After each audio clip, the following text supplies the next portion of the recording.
Greetings and salutations, everybody. This is another episode of SOKy Nostalgia. Welcome once again. Tonight, I am your host, The Matt, and I am joined by... Sir Bradley. Tiny. Alan. Thank you, guys. Thank you for coming back and joining us this evening, and thank you, listeners. Let's go ahead and get the business out of the way. We'll just make it so stinking quick. All right, so if you would like to reach us, deadpanstudio18@gmail.com, deadpan-studio.com, SOKyNostalgia@gmail.com. We stream at iTunes, Stitcher, Google Play, TuneIn, Spotify, as well as the server and app deadpanstudio.podbean.com. You're welcome. Is that it? Yeah, I was just trying to make it quick tonight. Wow, yeah. That's what she said. Yeah. Just trying to make it quick. No time for cuddle. All right, so this evening it's gonna be pretty fun. I'm not gonna cover any news really tonight because not a whole lot has changed in the past week, other than everything just getting a little more stringent with the Rona. The Rona. Yep. Rona. Which means obviously we're still recording from our home. Some of us on. We're trying a new program tonight to see if maybe the audio will come across a little bit clearer, so nobody's cutting each other off. Let's see what happens. Hope the audience likes it, and hopefully in editing I won't have to do a whole lot. Because wouldn't you know it, this whole thing with the coronavirus, sure, you've got less to do because you can't go out, but then you turn around, you've got so much more to do at home. In the words of Ricky Bobby, if you don't chew Big Red. Oh, yeah. Just real quick. Yeah. The Matt. Yes. I this a whole lot harder than it has to be with vulgarity. Yeah. Sometimes I won't. Sometimes it is Not a little more intentionally. difficult. Yeah, not intentionally. I mean, if one slips, nobody's going to care too much about that. But unlike the early days of, say, BSF. That was fun. Yeah. All right, so tonight we're just going to get right to it because this is a really interesting topic, especially for me, because it's, at least part of it was something that I really enjoyed when I was growing up. I didn't get to stay with it too long. The other three on mic are probably a little more experts than I am. So anyway, we're going to get right to it, and we'll take a short break, and we'll come right back in. Here we go.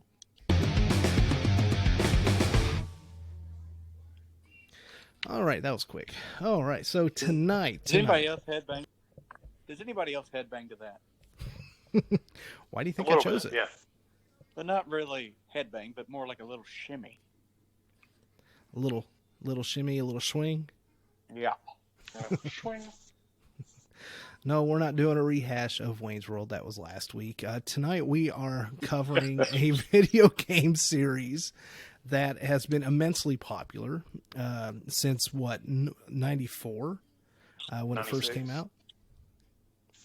96. Kind 96. of lit a fire under the whole zombie/horror game genre, and that would be Resident Evil.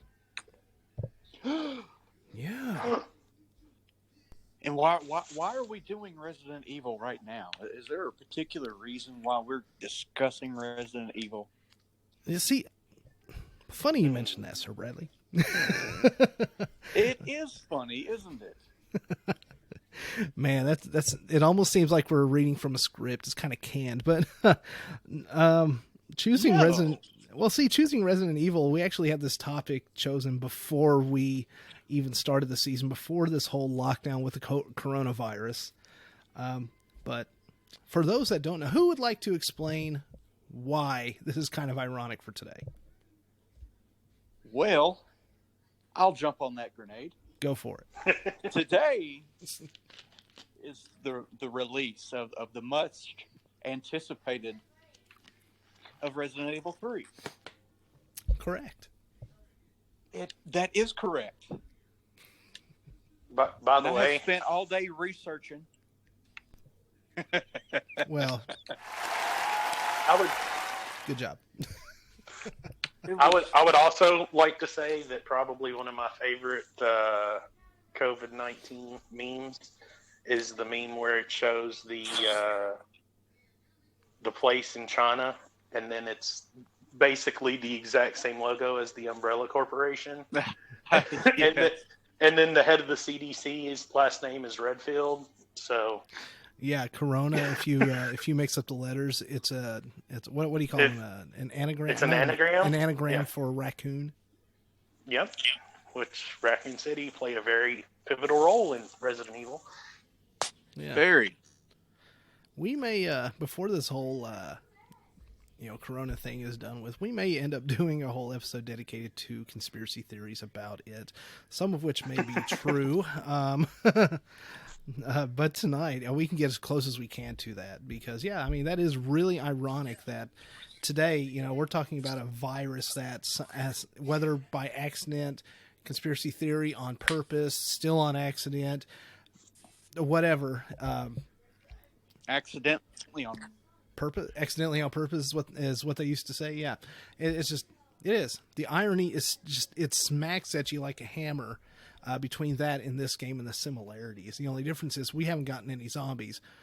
Well, now let me backtrack that. Yeah, we sort of we have haven't sheep. gotten any zombies yet. No. We already have sheep. Is that close enough?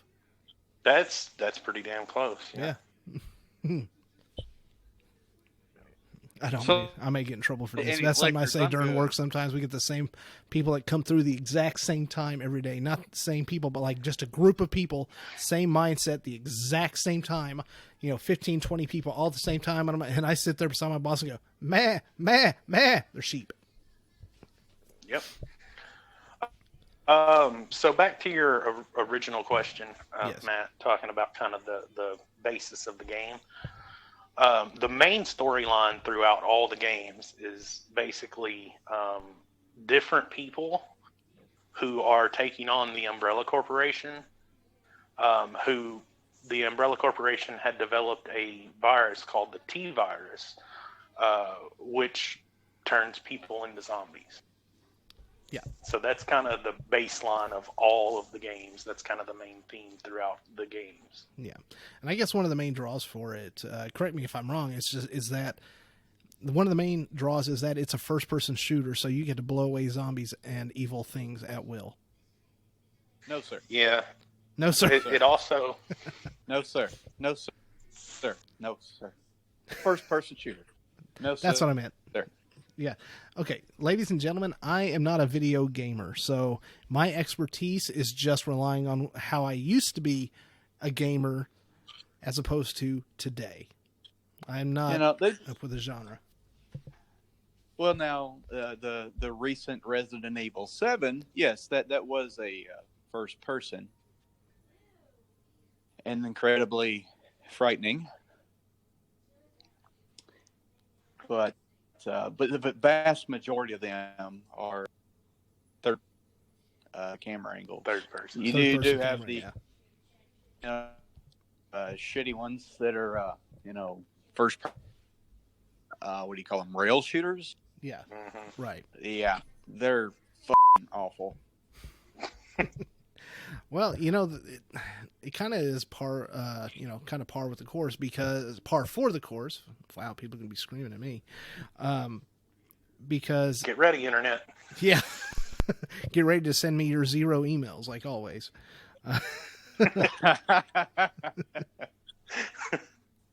Maybe the problem. Hey, audience. Hey, maybe I should go into my email settings and see if it just filters out. Oh. Damn. Wow. Damn. I am not drinking tonight, so Wow. yeah. Sorry, listeners. I'm not really mad at you. He's full of He's full of listeners. So as we steer back on topic here, Yeah.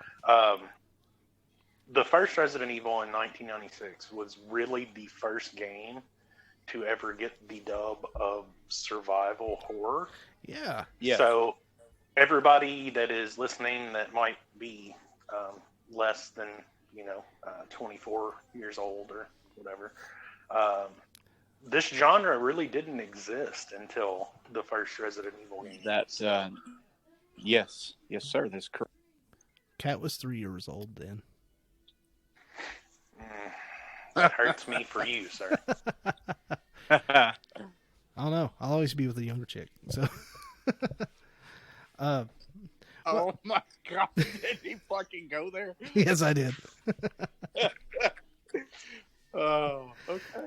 Well, I guess my original point before I started ranting on the audience was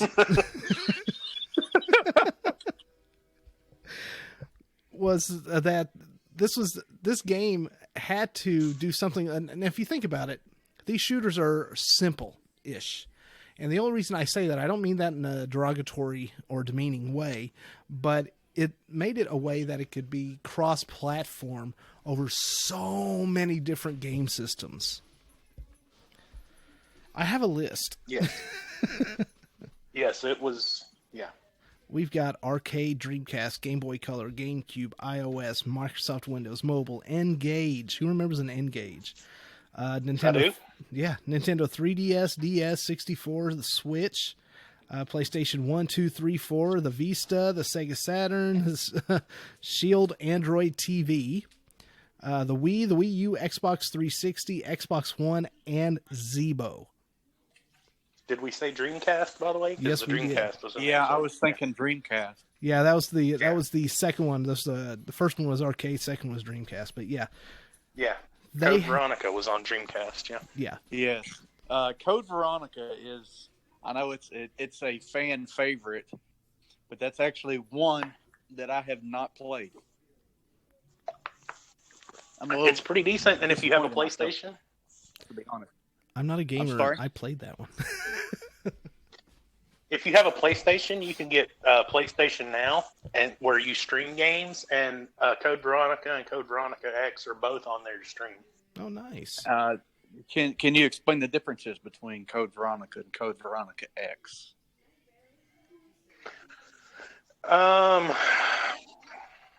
No, because I only played one of them. I wasn't trying to stump you. I really didn't know. Here you go. But thanks for being a dick. Here's something, audience. My forte. If you all know what the difference is between Resident Evil Code Veronica and Code Veronica X, email us. Let's see how smart you are. I'm calling you out right now. Yeah. Okay, so Thank you. So apparently,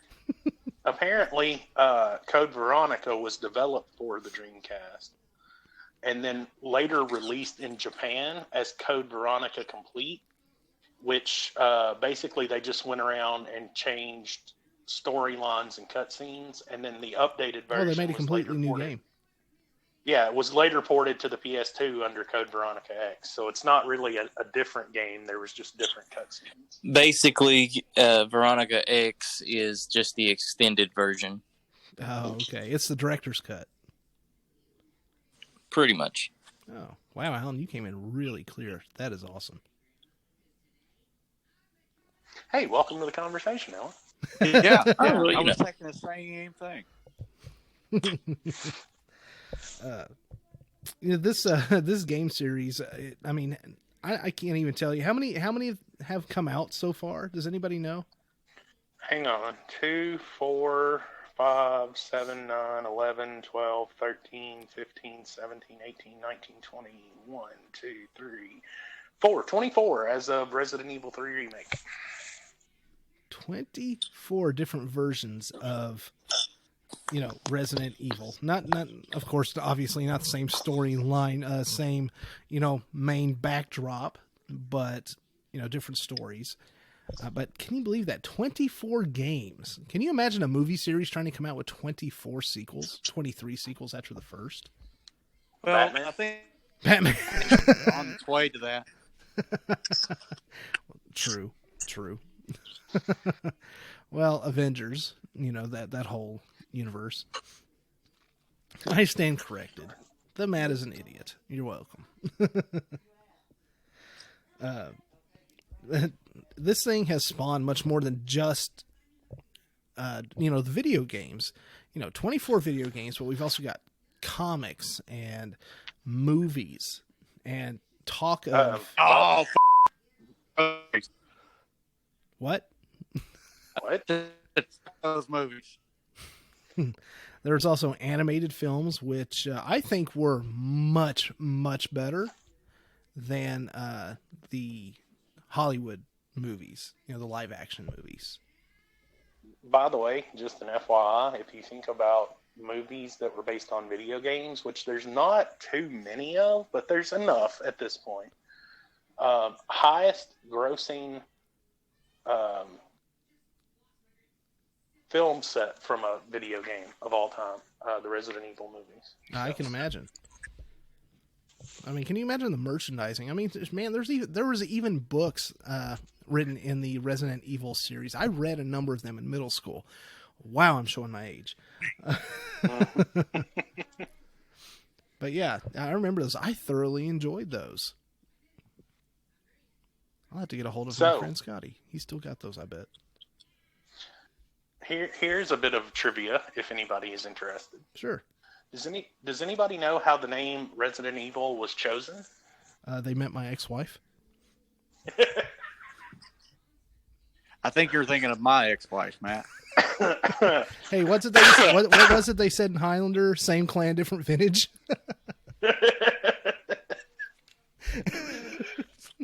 Ouch. What about Alan? Alan, you got any idea? You have any fire comebacks after that? Wasn't it like chosen through a contest or something? It was. So the original name of the game in Japan was Biohazard. Yeah, either one would have worked. Yeah. I mean, you can buy them either Resident Evil or Biohazard if you go on like eBay. Yeah. So what had happened was when they were getting ready to market it, the creators of the game were basically told you can't market this in the United States because there's already like a New York band that's called Biohazard. And so they held a contest, and the contest actually produced the name Resident Evil, which is what they have went on to make billions and billions of dollars. Well, it would also be hard to. I mean, the word Biohazard, you can't trademark that. Right. So. Well, apparently you can in Japan. Huh.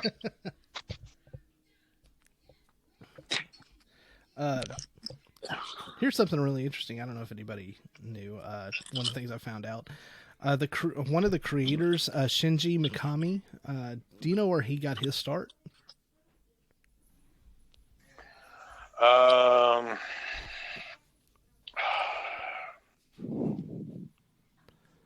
give you a hint. You're afraid of them. Clowns? No, but yes. No, he worked for Disney. Disney Games. Oh my God, yes. Yeah. Don't piss off the mouse, Matt. Yeah. Yeah, he helped make the Goof Troop game, the official Aladdin game, and the Who Framed Roger Rabbit game, which I thought I was high every time that I played that game. Right.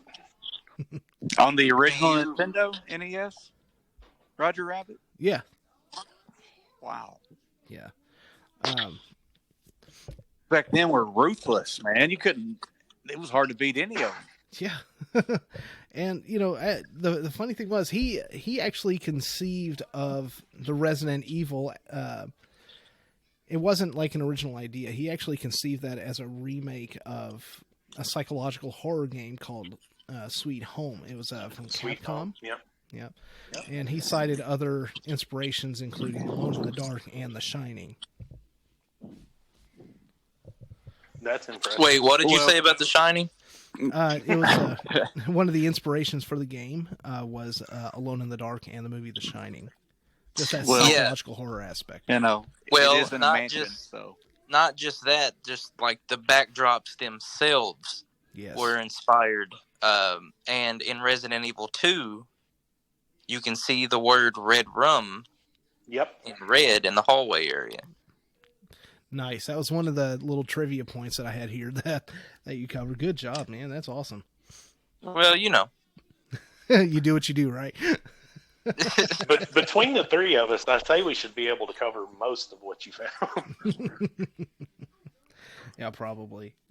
So you all are. We're coming at it from two different perspectives. You all come from the perspective of having played all these games, and you probably already know a lot of the history anyway. Whereas I played Resident Evil 1, 2, and Code Veronica. I stopped after about 3 different ones, and that was it. Well, growing up, I had the first 2, and only the first 2, for a very long time. And part 2 was always my favorite. Not only my favorite Resident Evil game, but one of my favorite video games. Yeah. One of the reasons for that is kind of stupid. My favorite video game of all time is Metal Gear Solid. Oh yeah. Who doesn't love some MSG? I just remember how cool it was that it had, 2 discs, and Resident Evil 2 had 2 discs. You could either play as the guy or the girl. So, yeah. Well, that would be Leon and Claire. Redfield. Yes, but I mean, as a kid, I didn't care. It was the guy or the girl. But it was really cool because I remember what was so cool about it to me was you could either be the cop who comes in on his cruiser, the girl on the motorcycle, and just how it all started. Like, you're surrounded by fire and you got to shoot your way out of there. It was just really cool. That's really cool, man. Yeah. Do you all know about how many copies of the Resident Evil games that have been sold? 1 million Are we talking or more? I'm going to say 172 billion. Wow. You'll be surprised by the answer. Lay it on me. 66 million. That's it. 66 million. Of the original or all titles? All titles. That seems like a very low number to me. Now that does, to be fair, the information that I got that from 24 games. It's a couple of years old, so it's not going to include what's coming out. It doesn't include the most recent game probably. So up until that point, 66 million. No, I am so sorry. I read the wrong fact. That is for the first game. I apologize. Shoot me. I was about to say, that's... Shoot me. Yeah. Pow! Kind of itches a little. Did you I already get a get that headshot? check. Did I get you with a headshot? No, I was making a call back to Vampire in Brooklyn. That's a great flick. I've been stabbed, I've been hanged, I've been put on the rack, but I've never been shot before. Kind of itches a little. Ass is good. Evil's good. Ass is good. And if you get your piece of evil ass, whoa.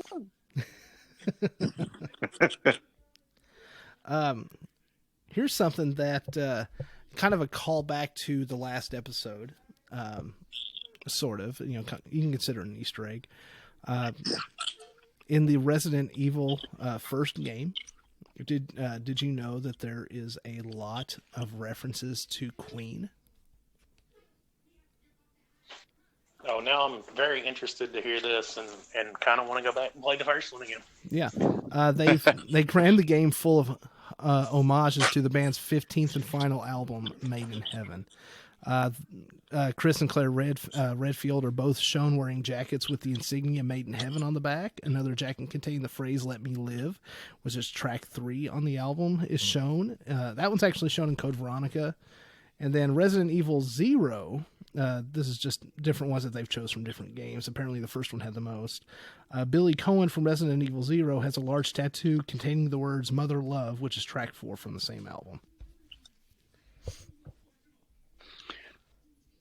I know all these references, but I to be honest, I had no idea that they were, in reference to Queen. Yeah, they put them all to, if you once you look at it from the outside, you're like, wow, that's obvious. It makes sense. But Right. who would really catch that during, Well, in all fairness, I'm not sure that I've played the first one in the better part of 15 years or so.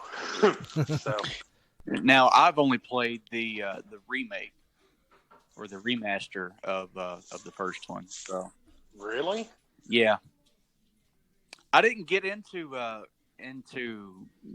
horror type things until I was maybe early mid-20s. Really, you poor soul. Yeah, I know. So, but I mean, I have gone back. Zero and 2 and 3, and I played all them.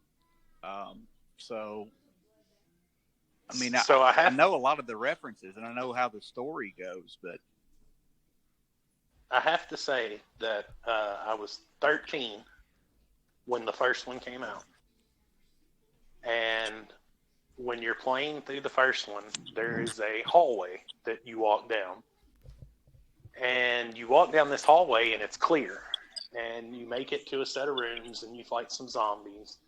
And then you have to go back down this hallway, which you think is clear. However, about halfway down the hallway, a dog jumps out at you.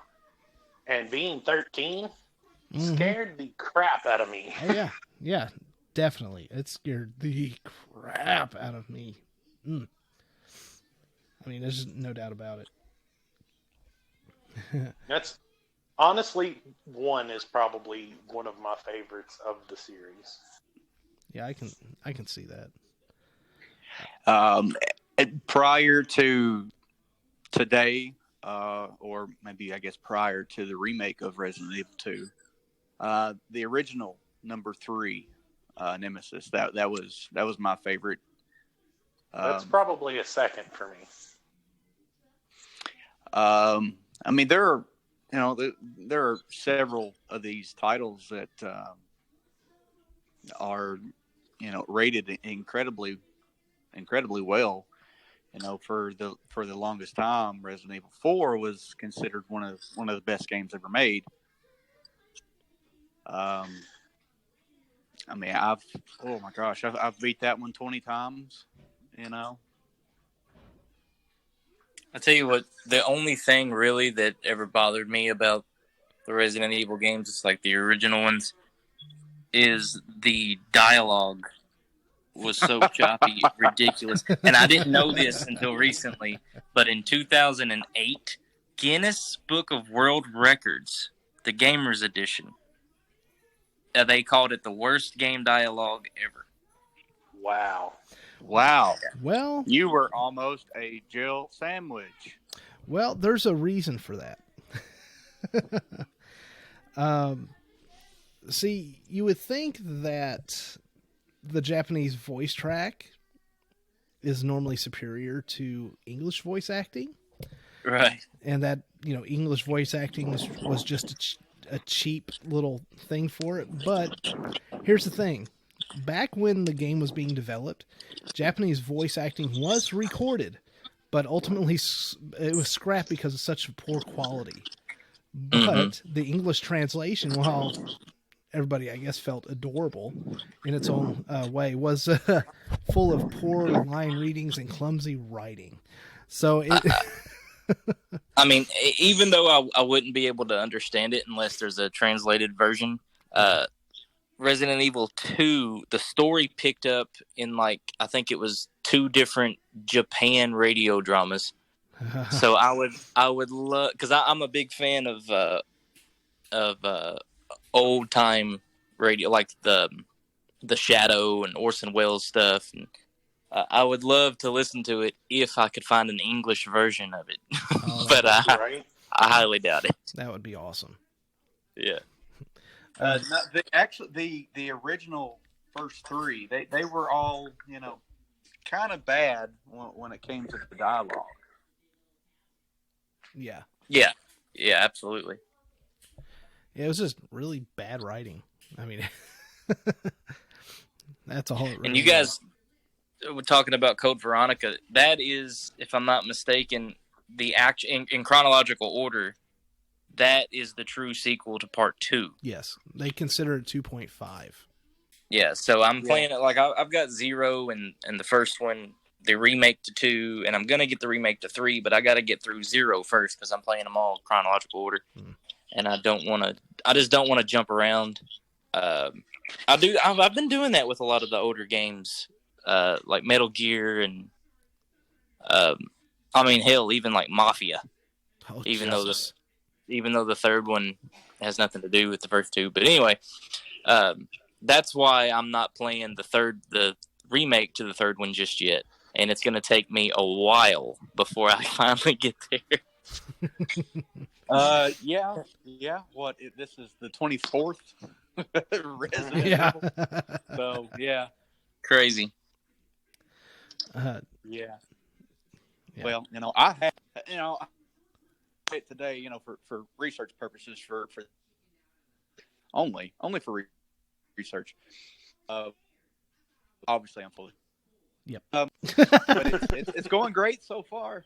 It's going great so far. So, well, good. You guys that haven't played it, and if you're a fan of it, you'll enjoy. Yeah, the demo was amazing. So it goes. I had to look this up to remind myself, but it goes 0, the original, Nemesis, at least part 1 of it. Yes. Then Resident Evil 2, then Veronica, or I'm sorry, Resident Evil 3 part 2, then Veronica, and then 4, and it goes on from there. To clarify that, Resident Evil 3 is before, during, and after the events of Resident Evil 2. Yeah. And then 4, 5, 6, 7 are all in order. Now, speaking of one of those, the Resident Evil series itself has not gone without any sort of controversy. Can anybody figure out why? There's a couple of them. Violence. Right. Some school massacre families sued some game creators, especially after Columbine. Of course they did. Yeah. Because, it's everybody else's fault except the parents and mental health. Yep. That is true. But what do I know? Yep. I remember hearing a story. I don't even know. I probably talked about this before. A boy got jumped just because he was wearing a pair of Jordans. And the mother of the boy who got jumped blamed Michael Jordan because the shoes were so expensive, and he wouldn't have gotten jumped if they wasn't so high. Yeah. Yeah. Well, you know what? I'm gonna blame rich people for Kobe Bryant's death, because if Kobe wasn't so rich, then he wouldn't have died in a helicopter crash. Yeah. They were like, "Why did he need a helicopter anyway?" Because he could afford it. Sorry about that, ladies and gentlemen. We had a little bit of technical difficulty where, did you notice that Tiny wasn't saying anything for a long time? No, he wasn't just sitting there being, contemplative and thoughtful. No, his audio just crapped out and he could hear us, but then no audio was transmitting. So, we switched back over to Skype, and in the midst of that, did we figure out why that might have happened? Not yet. I'll have to troubleshoot afterward. What device were the rest of us on? We were on Apple. That's the problem. My Android, your Apple. Correct me if I'm wrong. Was he not giving me before we started? Because I was having some difficulties with the settings on my end. But yeah, maybe it turned out that all of us that had Apple products had zero problem. We're not going to get into my distinction. Funny. It sure is funny how that happened. All right, I'll give you that one, Sir Brad. That one may be true. Now, I wouldn't have said a thing in the world of it had you not given me Oh yeah, talking about how much better the Android was, So. Hey, I'm not willing to. I can't take it. And wouldn't you know it, when we're going to... sorry. We got off track there a little bit. Oh, no, that's okay, because when you know it, as soon as we get ready to come back on, Alan had to leave. He did. Yes. Boo. I wonder what keeps happening. I don't know. Alan. I'm kind of reminded of an old Western. What was it? Get them up, get them down, bring them in, bring them out, rawhide. Yeah, it's funny that this, it's becoming a trend with him. I don't. It's almost as if there's some force that's not allowing him to be able to finish with us. I'm just crazy. I think I'm just saying. I think he's finishing just fine. Well, you know what? I'll give him the benefit of the doubt, and I'll just start referring to him as Boomer, because obviously it is past his bedtime. Ow.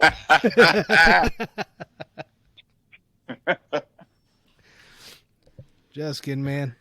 Love you, dude. Well, I think he's okay. He's okay. Oh yeah, he's fine. I think when the Android device stopped talking to all the Apple products, we were discussing chronological. Funny guy. Yeah, we were discussing chronological order of the Resident Evil game series, and was Alan correct, Tiny? So, from what I'm looking at here, Resident Evil is the very first start of the storyline. And then Resident Evil 0 is a prequel. Okay, so technically 0, then 1. Mm-hmm. And then Resident Evil 2 follows a few months after the events of the first game. Mm-hmm. And then Resident Evil 3 is set both before and after the events of the second game. So you could either play it before 2 or after 2. But it makes sense to kind of play it after 2 because you go back and get more storyline. But anyway. That is true. And then post Raccoon City is Code Veronica. And then Resident Evil 4. Resident Evil 5. Resident Evil 6, and Resident Evil 7. That's the chronological order. That is the gameplay order that I'm looking at here now. May be outdated, may not be updated, but that is the order that it is set as far as everything goes, from what I'm looking at. And then there's games like Outbreak and Outbreak File 2, which introduce new characters through Raccoon City. Oh, those don't count. Nobody cares about new characters. So, see, it seems to me that they have left out just a big turd to what most Resident Evil fans would consider, just a big pile turd of Resident Evil Operation Raccoon City. Nobody liked that game. Nobody liked that game, but I was joking. But actually, no. Wow, to be right. Man. In my opinion, it's not necessarily a bad game, but it is a bad Resident Evil game. So chronologically, it takes place about the same time as 2 and 3. Yes, because it's essentially the behind the scenes or the backstory of Resident Evil 2. Yes.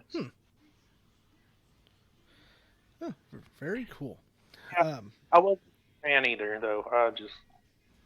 Well, at that time, I pre-ordered that game because at that time, going strong, being a Resident Evil fan, so I got burnt pretty badly because I paid full price for that thing. So Yeah. yeah. So, if we can talk about one of my least favorite Resident Evils, Yeah. I was not a fan of 5 at all. Well, I'm sure there's a pretty good reason for that. Apparently, a lot of people didn't like that. Not because in general it was a bad game or Resident Evil game. It's that, people said it had racist undertones. Well, I mean, it basically takes place in Africa. Yep. And I couldn't tell you for a fact, but I'm pretty sure all the zombies I fought were black.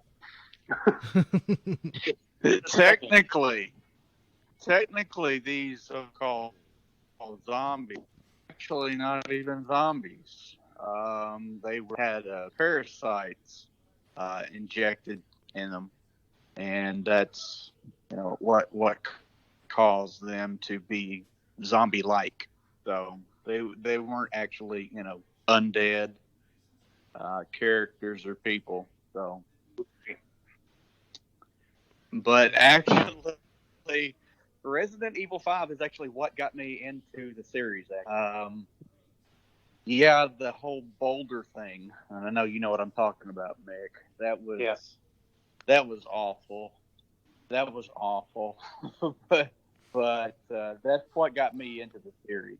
I've played 5 more than I've played any other title. So I've probably played 5 50 times. Know the game inside and out. But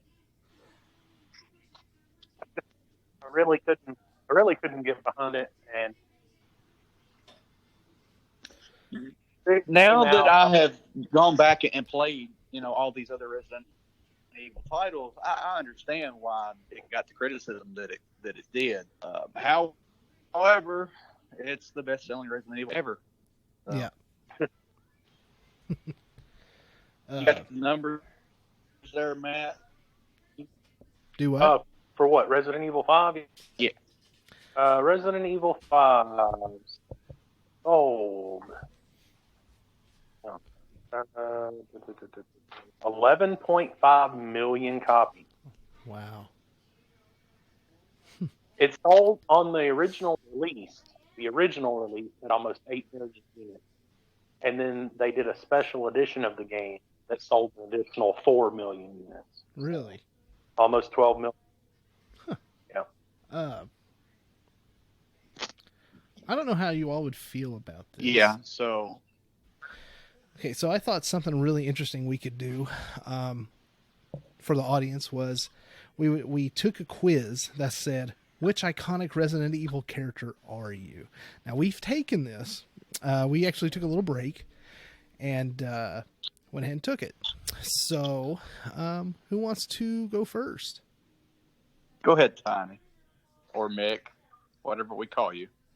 So I got Jill Valentine, one of the few surviving members of STARS and Slayer of Umbrella, but arguably most formidable creation, Nemesis.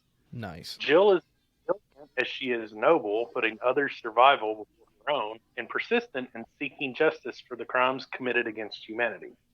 Her weapons expertise and quick-thinking resourcefulness make her a force to be reckoned with.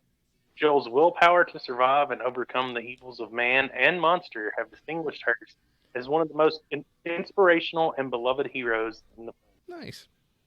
What about you, Sir Bradley? That is. I got Mr. Leon S. Kennedy, the rookie cop turned special agent to the president's first day on the job, a literal nightmare. Leon has decided himself to serve. Dedicated. Whether he's protecting the civilians of Raccoon City or serving his country against the threat of bioterrorism, Leon is truly committed to protecting those who need it most. His unyielding, good-natured sensibilities can allow him to be a bit naive at times, especially when it comes to a certain red-dressed spy. But Leon chooses to see the best in people, and in return, his optimism and hope for justice have inspired many around him. Right on. I got the same thing.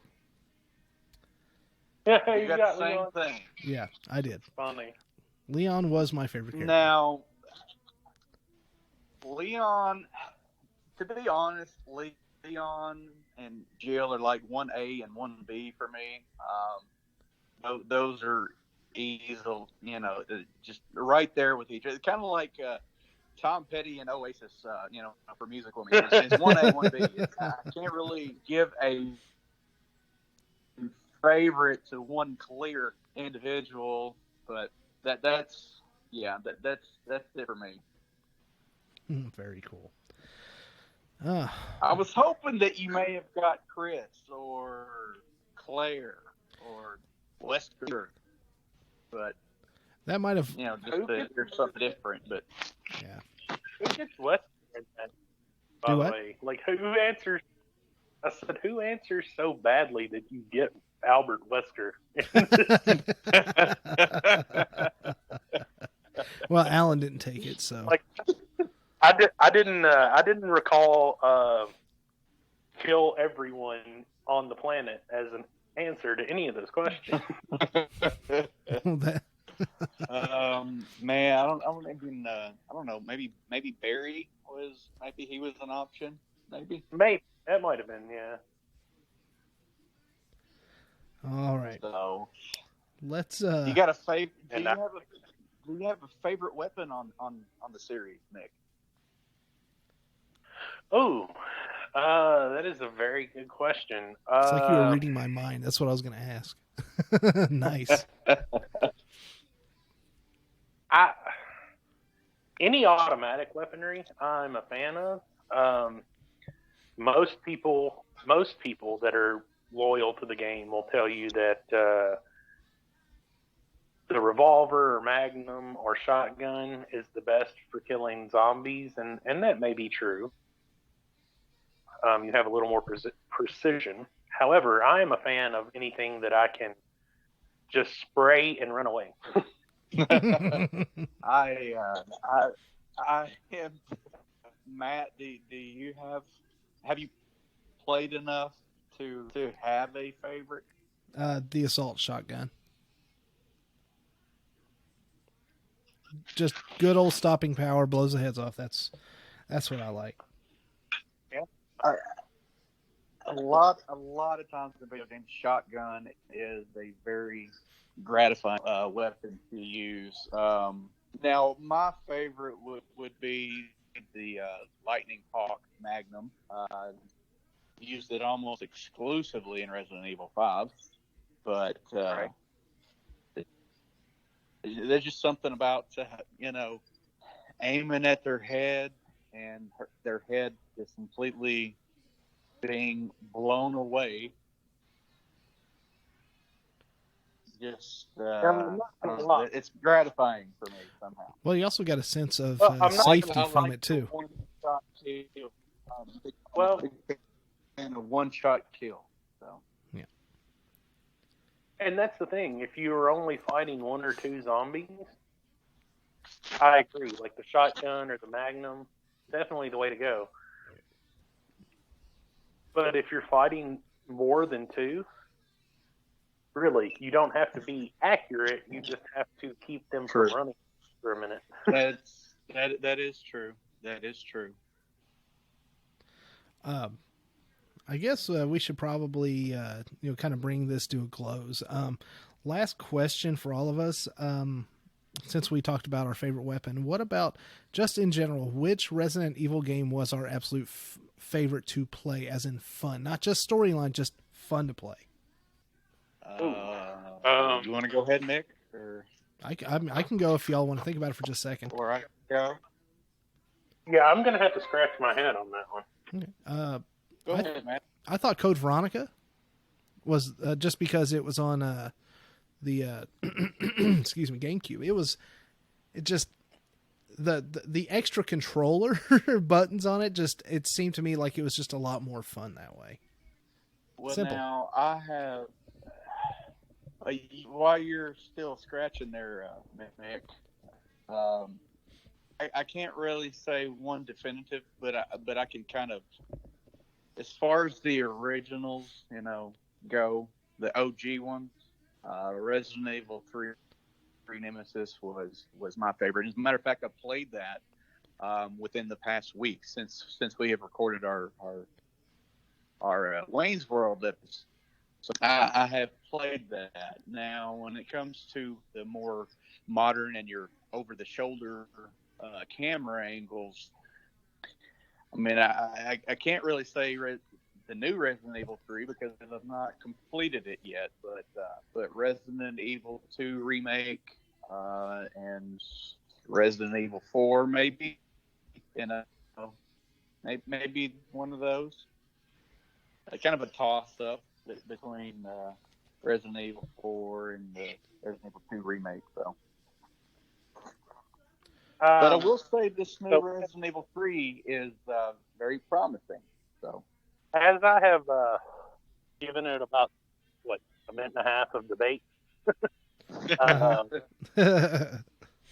I'm really torn between Resident Evil 3 Nemesis and the first Resident Evil, and I say that solely based on the fact that you look at the games being survival horror, and 1 and 3 probably affected me more emotionally as far as scare tactics and camera angles, more than any of the other games. 1 was terrifying just because you didn't know. Like, they established very early on in the game, you might go through a place that's clear once, but it will not be clear when you come back through. That's definitely true. Before we forget, Alan did mention that his favorite was the original Resident Evil 2, so let's make sure he gets a little nod in here too. But I'm sorry to cut you off. Go ahead. Oh, no, I was just saying, we talked about the cutscene in the hallway where the dog jumps through the window. Yeah. But let's not forget about the bird scene in the first one, where you got on the balcony and get attacked by birds. Yeah, Hitchcock is what I used to call it Hitchcock. Yeah. I mean, it was they definitely used a lot of thematic stuff in the game. Yep. But if I had to pick a favorite, it would definitely be between the original and Nemesis. Nice. I think where a lot of people don't really enjoy those games as much as they can now is because back then what we called tank controls, they were kind of difficult. You had to really kind of get used to, controlling, the character, because it was, odd. Yeah. Where games now they move so fluently, and it's just real smooth, and it's a whole lot more of a pleasant experience now. But I'm very much reminded of the meme that has Bane, and it was like, you were born into this. I remember when there weren't wireless controllers. Yeah. I didn't encounter my wireless controller until I was a man. Yeah. But that also probably increased the creep factor. The fact that you couldn't control it quite as well. It fed you a whole lot more anxiety because you didn't know that you were going to move the way that you wanted to move. Yep. And exactly. And some of the OG games, where they had, the fixed camera angles, that's also, plays into it on the creep factor a lot because you can't see everything that's in the room. Yep. And it also made everything seem more like a dreamlike state too, which, a literal nightmare. It would be very sad of me as a gamer to not mention Silent Hill, because I'm fairly sure that Resident Evil had a big effect on Silent Hill. Oh, without a doubt. But Well, Silent Hill was the same way. It was very much the tank controls. You didn't get to pick what you looked at. You basically saw what the developer wanted you to see. Yeah. No. Now, I will say that the OG game probably they had better puzzles. Yes. They don't take as much time with the puzzles, I don't think, these days. But Oh no, they don't make games like Myst anymore either. So. And I have no idea what that is. Oh, that's just a straight up weird puzzle game. It was definitely a weird game. It definitely was just basically you ran around doing puzzles. Yeah. And So- I can't believe that we've gone this whole episode without mentioning the fact that the original intent for Resident Evil 4 actually turned into Devil May Cry. Oh, Yep, true. The original Devil May Cry was supposed to have been Resident Evil 4. well, I'm so glad it wasn't. Turned into a great series on its own. So. Yeah. Yeah, absolutely. But that's another show. Yes. And with Another that, show. And with that, let's go ahead and do our nostalgic item of the week. I am sending it to you guys in Messenger right now. Y'all will recognize that possibly from that 70s show. Oh, yeah. It is the Evil Knievel stunt site. Yeah. That's right. So this was a really big hit. It wasn't made for, it was crap quality, but while you could play it, it was a lot of fun. Yeah, It basically you hooked Evil Knievel up onto the onto this platform like he would always start out with before his stunts, but then there was a crank on the side of it, and you just wind it until finally it just released, and it would go like 100 feet across the floor, and at least fast enough that you could at least take it. If you started up on one side of your ditch, you could make it go to the other side of it with a little mini ramp. Oh, yeah. Yeah. So it got made a couple different references during that 70s show, which is my favorite show. It's a great show. And made a couple of appearances in a Christmas episode. Oh yeah, the Christmas episode where they were doing a charity for the church, and they also had the Rock'em Sock'em robots, and they all kept trying to cheat at the games to win all the toys. Yes. That episode. It was definitely minutes and minutes of fun until it broke. Yeah. That's right, minutes and minutes of fun. Minutes of fun. Yeah. Yeah. All right. So enough about toys and games. That'll be it for us this week. Again, as always, if you'd like to reach us, it is deadpanstudio18@gmail.com, SOKynostalgia@gmail.com. We've also got the website, deadpan-studio.com. We also have, I almost forgot this last time, we also have social media. We have Twitter @deadpanstudio18, as well as SOKy @SOKynostalgia, and we also have that on Facebook, the same addresses. And we also are able to be streamed from iTunes, Stitcher, Google Play, TuneIn, and Spotify, as well as the Podbean app and the Podbean website. It's the same address. If you download the app, it's deadpanstudio.podbean.com. Just look for that nifty little black and white logo, and you're there, and you will learn something, folks. You will learn. If I may, Yeah. before we end, stay safe, stay at home, wash your hands, and go and check out the rest of the catalog at Deadpan. It's all amazing. It gets good, then it gets bad. Then it gets good, then it gets bad. And I don't mean sound quality. I just mean like our minds just go from good to really bad to good to really bad. Yeah, we can't all be winners. What are you talking Speak about? for yourself. Yeah. Nice. All right, ladies and gentlemen, thank you for joining us this week. Tell your friends. Thank you, Sir Bradley. Thank you, Tiny. And thank you, Alan, for being here while you could. Yeah. For partial. You get partial credit, buddy.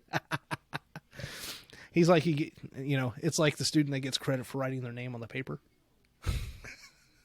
Yeah. I'm just kidding, man. That's him. Just kidding, man. Hope you enjoyed your dinner. Make sure you and the missus are taken care of. Again, wash your hands, stay safe, don't get caught with the Rona. And for all of us here at Deadpan Studio, this has been SOKy Nostalgia this week, and I have been your host, the Matt. Sir Bradley. And Tiny. See you guys. We'll catch you next week. Bye.